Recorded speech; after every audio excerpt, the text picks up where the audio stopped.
Assalamu alaikum, dear students. I am Dr. Mu'min Ibrahim. Welcome to the fourth grade prosthodontic classroom. I will present you a few summarized clinical sessions that will help you to be prepared for the prosthodontic clinic in the next few weeks, inshallah. We will meet in the college, hoping to be beneficial for you. In this session, we will talk about the impression for removable partial denture. So what's the impression? The impression is a negative replica of the teeth and/or other tissues of the oral cavity. An impression of partial edentulous arch must record accurately the form of the teeth and the other surrounding tissues. At first, we will talk about the impression materials and different types of the impression materials. So the impression materials can be categorized into three main or major types: the rigid materials, the thermoplastic materials, and the elastic impression materials. Putting in mind, we will use the elastic impression materials in the removable partial denture. So the first type of the impression materials is the rigid materials. An example of this is the impression plaster, which is used mainly for making a final impression for completely edentulous arch or making impression for the flabby part of the ridge, as shown in this yellow arrow. Another type of rigid materials is the metallic oxide paste or zinc oxide eugenol paste. You'll use this material inshallah in the 5th grade for making a final impression for completely edentulous arch. Also, this material can be used in altered cast technique of partially edentulous arch.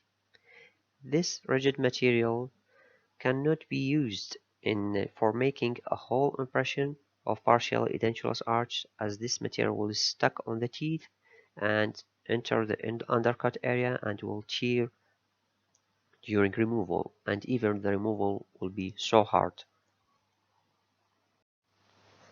The other type of impression materials is the thermoplastic materials, which is changing by heat. An example of this is the molding plastic or the impression compound. This material will be softened by heat and harden when lose the heat, so they are used mainly for making a primary impression for completely edentulous arch. Another type of thermoplastic material is the impression wax and resins. This impression wax or resins cannot be used as the main impression materials. They are mainly used for correction of some defects or extension of the trace before making the whole impression with another type of impression materials. The third type of impression material is the elastic impression materials. This type can be divided into two main types: the hydrocolloids and the elastomers. The hydrocolloids can be divided further into the reversible hydrocolloids like the agar-agar and the irreversible hydrocolloid, which is the alginate, which is the most commonly used material for making impression for partially edentulous arch. The third category of the elastic impression materials is the rubber-based impression materials or the elastomers. An example of this is the polysulfide and polyether. These type of material are used mainly for making impressions for crown bridge and also can be used for making impression for removable partial denture. However, they have some limitations and some drawbacks. So we mainly concentrate on the alginate or the silicone, as we will discuss later. Another type of elastomers is the silicone impression materials. There are two types: the condensation silicone and the addition silicone. Now we will talk about the impression making procedure. There are a few steps that we should concentrate on to have a successful impression in our clinic. The first of all, the position of the patient and the dentist. Second is the tray selection. Third is the modification of the impression tray or customization of the stock tray. The fourth is the mixing of the impression material and loading of the tray. The fifth point is impression making, and finally removal of the impression. Regarding the position of the patient and the dentist, the patient should sit in an upright position with the involved arch nearly parallel to the floor. For the maxillary impression, we should stand behind the patient so that we will have more control on the patients and to have a better impression. For the mandibular impression, we will stand in front of the patient. These positions are so important in the clinic to have a successful impression and give us a better control. I hope you will concentrate on that and give a very big attention to this step. Regarding tray selection, there are different types of trays. They are either perforated stock trays like plastic, aluminum, and stainless steel, or the rim-lock trays. What's the difference? All these perforations or rim-lock, which is a rim that is pointed by the yellow arrow, like undercut, providing retention for the impression material. It forms like undercut. When the impression material is set, it will prevent it from dislodging from the tray during removal. And the same idea for the perforations, whether it was plastic or stainless steel or aluminum. These perforations provide a retention means preventing the dislodgement of the material. Some considerations should be taken into account when selecting the tray. The tray should provide rigidity and ability of sterilization. It should be large enough to provide 4 to 5 mm border thickness of the impression materials. Also, it should include all the anatomical landmarks and permit easy insertion and removal from the patient's mouth. And also, of course, we should select proper size and shape of the tray according to the arch. Sometimes we need a small modifications of the impression stock tray. An example of this is the maxillary tray have to be extended posteriorly to include the tuberosities and the vibrating line regions. As shown in this photo, the maxillary impression tray extended, but in this photo also the labial and buccal border also have been extended to include all the anatomical landmarks and to provide good extension of the borders all around. Another example is the lingual flange of the mandibular tray, which may need to be lengthened with wax in the retromylohyoid area to be extended posteriorly.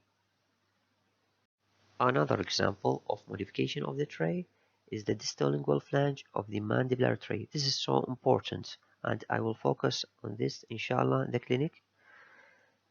This is so important to prevent the tissues of the floor of the mouth from rising inside the tray. This problem facing us every day in our clinics, so always extend the distal lingual flange to prevent this problem. Another example is in case of deep palate. We will put layers of wax on the palatal portion of the stock tray to minimize the thickness of the alginate, as if we have a very thick layer of alginate in deep palate cases, the external layers of alginate may not be set and may distort. So, minimize the thickness, having even thickness of alginate to ensure an accurate dimensional stability. Now, the mixing of impression materials and loading of tray.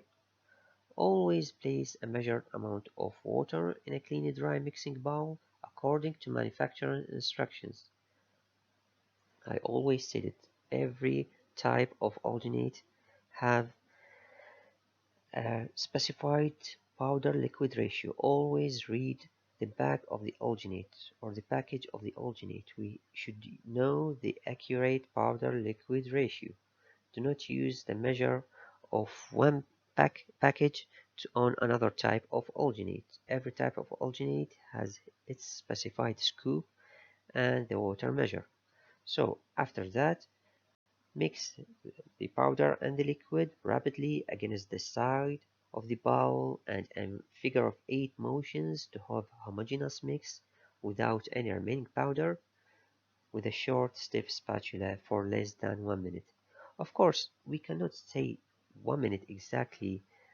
As we said before, every type of alginate have its working time, have its setting time, so always read the manufacturer's instructions.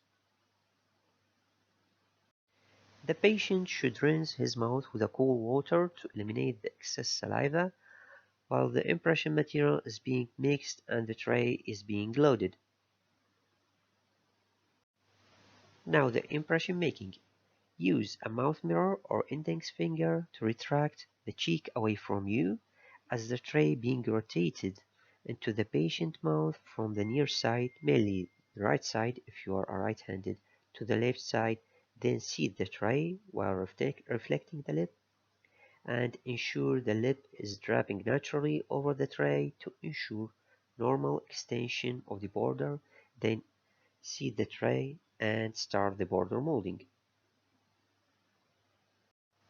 The tray should be held immobile until complete setting of the material with a light finger pressure over the right and left premolar areas to avoid internal stresses in the finished impression.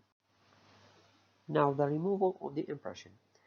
After complete setting of the impression materials, which can be detected by loss of tackiness of the alginate, release the seal by retracting the patient lips and cheeks and remove the tray with one snap movement.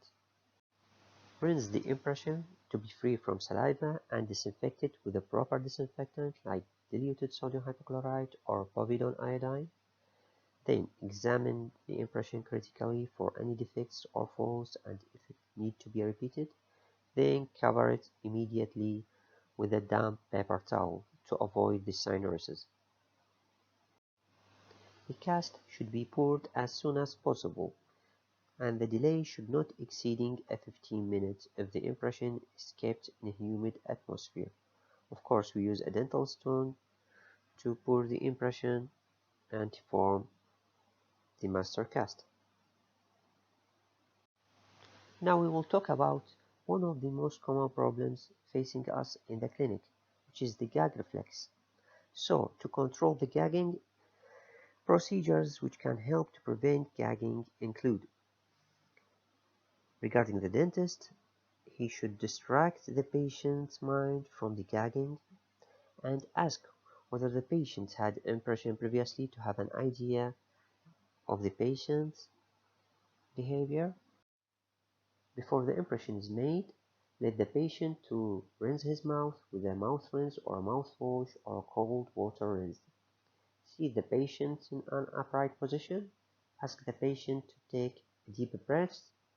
Correct the maxillary tray with a modeling plastic or wax, leaving sufficient unrelieved modeling plastic at the posterior border. As we can see in this photo, this part pointed by the red arrow is a modeling wax or modeling plastic placed at the posterior part of maxillary tray, preventing the excess of alginate to be pushed posteriorly into the palate and causing the gag reflex. The impression material must be mixed according to manufacturer's instructions and ratios, so that you will have a thick dough and not a soft mix that will cause a gag reflex to the patient. Another trick is to use a fast-setting alginate to minimize the time that will be used to take the impression. During the impression procedure, do not overfill the tray with impression material. Seat the posterior part of the tray first, then rotate the tray into a position so that the material will flow from the posterior part to the anterior part. Ask the patient to keep his eyes opened and focused on small objects. Ask him to take a deep breath through the nose. The leg lift procedure is used before and during the making of impression. Thank you for listening, and if you have any question, do not hesitate to ask. Thank you, and I wish you all the best.